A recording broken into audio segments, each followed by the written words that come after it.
What we're showing here is the TrueControl technology, and the TrueControl technology is doing everything over IP. And right now in the current implementation, we're showing this on a 2-rack unit computer system. These are 2 computers in 2 rack units, or 1 computer per rack unit. These are traditional powerful NUC level computers, not too powerful, not too expensive.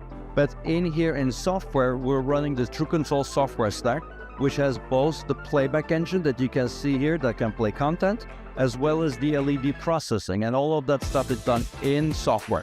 So the output of this computer in this case is a regular Ethernet output with 2.5 gigabits per second NIC, and it is going to a regular D-Link switch, which is just an off-the-shelf $100 D-Link switch with 8 2.5 gigabit Ethernet ports.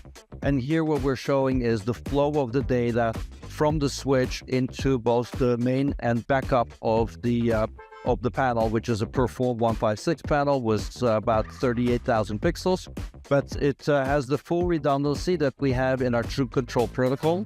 If I take the main data line out, as you can see, it will go away and come back on the primary line.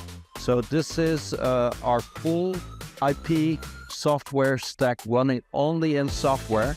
We can do up to 1920 by 1080 or an HD resolution wise size. So it was a 156 display, it would be a 5x5 display that we can run truly only in software with a gyro compute stack core integrated with a playback engine as well as the LED stuff.